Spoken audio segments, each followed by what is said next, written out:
সুতরাং পুরোনোর আলাদা আলাদা কি বলবো, আলাদা মূল্য আছে। আমার ভেতরে যে এত ভালোবাসা আমার প্রতি, এটাই আমার এগিয়ে যাওয়ার শক্তি।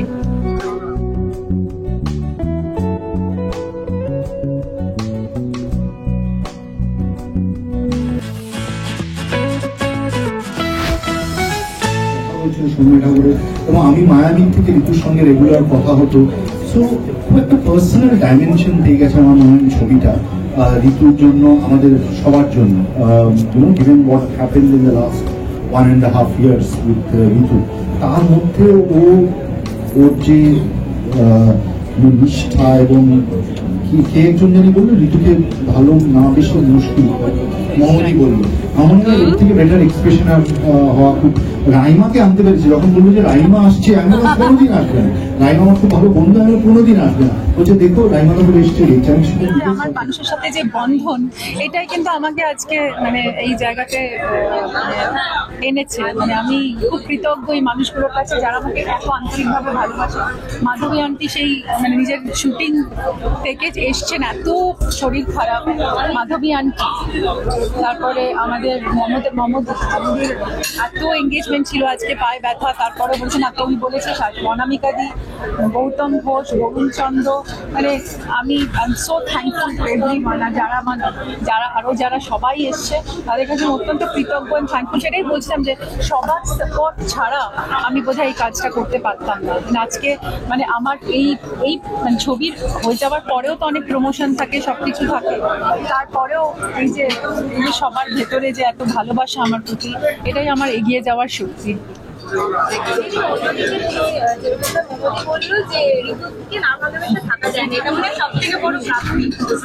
এটাই আমার কাছে এটা সব থেকে বড় প্রাপ্তি। এবং আমি জানি যে মমদি, অনামিকা দি, ওরা আমাকে এত স্নেহ করে, ভালোবাসে, এত ছোট থেকে আমাকে দেখেছে না।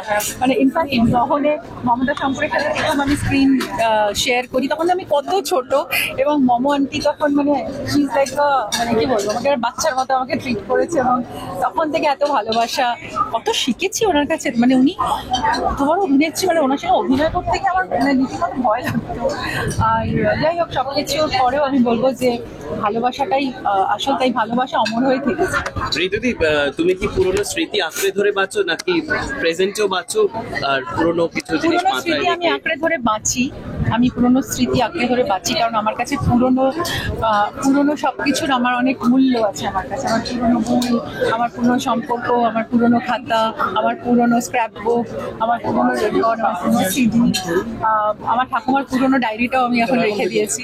আর আমি মনে করি যে আর পুরোনো নিয়ে তো বাঁচতে হবে। বলো, মা চলে গেছেন, বাবা চলে গেছেন, ঠাকুমা চলে গেছেন, অনেক প্রিয় মানুষদের হারিয়েছি, তো তাদের পুরোনো স্মৃতিগুলোই ভাবি যখন কষ্ট হয়, একা লাগে। পুরোনো সবকিছুই আমার কাছে খুব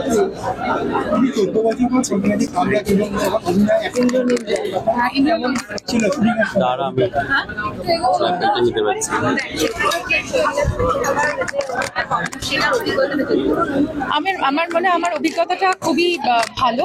এবং উনি একজন অসম্ভব ভালো মনের মানুষ। ভালো মনের মানুষও কিন্তু খুব প্রয়োজন হয় আমাদের ইন্ডাস্ট্রিতে।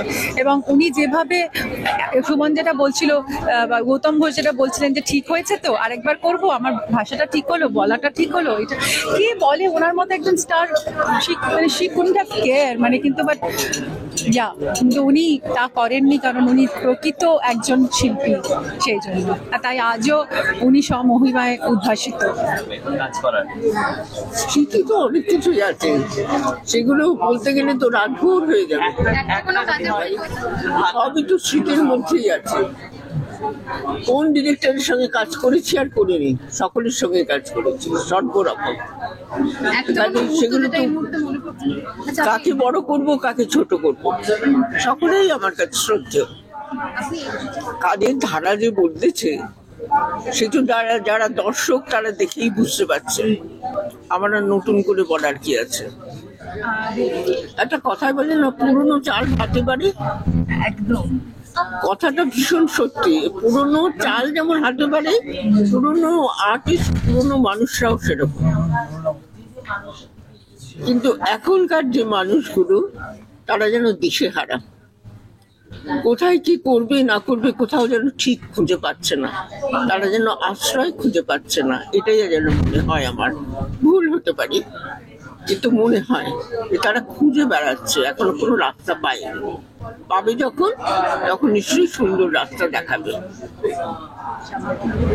অ্যাকচুয়ালি আমি সামওয়ান, আমি মানে সেরকম আমি I don't live in the past. আমি বিলিভ করি you should live in the moment and তো আমি কখনো মানে I have very good memories, কিন্তু আমি I don't live in the past. Sharmila ঠাকুরের এত বছর পরে আমি শর্মিলা ঠাকুরের সঙ্গে কাজ করেছিলাম অনেক বছর আগে ফর একলাভিয়া। তো যখন আমাকে ঋতু বললো তাহলে she is in this film, আমি ভাবলাম যে this story must be good for her to মানে অ্যাগ্রি করার এত বছর পর।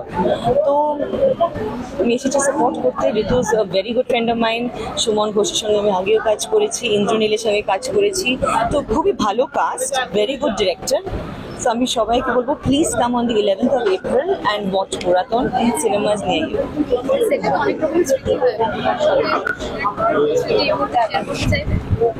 না, অনেক বছর আগে মানে মিট করেছিলাম আর দিল্লিতে অফকোর্স নভেম্বরে পোলো ম্যাচে ওনার সঙ্গে আবার দেখা হলো। She was the chief guest, আমরাও গেছিলাম। এই ক্লাবে যে এত সিনেমা করে ফেলেছি এখন আমার সেরকম অনেক বছর আগে কাজ করছি। মানে ছবিটা তো রিলিজ হবে 11 এপ্রিলে, কিন্তু আজ ট্রেলারে যে বিল্ড আপটা আমি দেখছি আমার খুব ভালো লাগছে, and I really hope a lot from the film. পুরাতন নিয়ে সবাই বাঁচে, আমাদের কাছে সবসময় অনেক কিছু পুরনো জিনিস থাকে যেটার ভ্যালিউ আস্তে আস্তে আরো বেশি বেড়ে যায়, তো আমাদের কাছে সবার সঙ্গেই ওটা থাকে। সো পুরাতন নিয়ে আমরা সবাই বাঁচি, পুরাতনকে তো একদম ভুলে যাওয়া যায় না, তো সেগুলো সবসময় থাকে আমাদের সঙ্গে।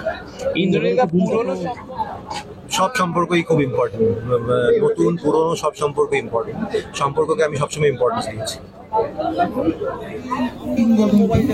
এবং ছবির কাস্টিং রয়েছে, কলাপ্রেটারও রয়েছেন, আপনারা দেখতে পাচ্ছেন ছবি পরিচালক রয়েছে। আমি আগে করে একটু বলে নিই যে ওদিকে দাঁড়িয়ে আছেন রীতা ভিমানি, জিনিয়া, বরুণ চন্দ্র, গৌতম ঘোষ, ঋতু, সেলফ। মনে হয় পুরনো জিনিস পুরনোই এক সময় নতুন ছিল, পুরনো হয়ে যায়, তার উপরে আবার নতুন।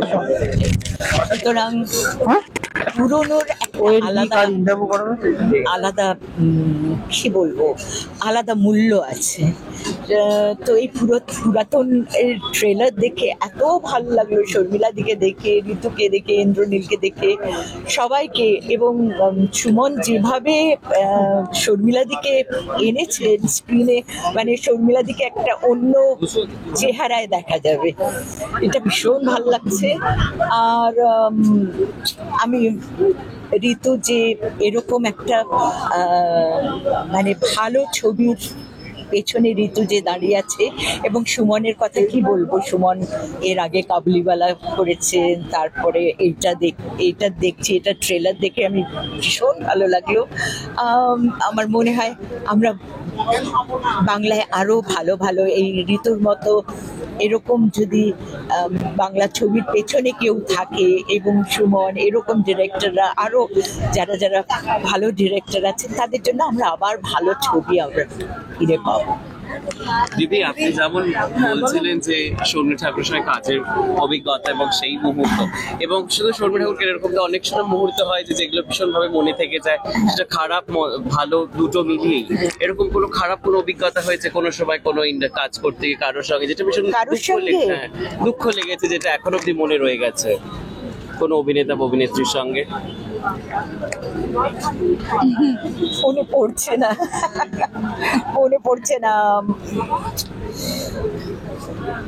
মনে পড়তে হবে। তার মানে খুব একটা কিছু খারাপ অভিজ্ঞতা কখনোই হয়নি আমার, কারণ এত যদি মনে করতে হচ্ছে তার মানে খারাপ অভিজ্ঞতা হয়।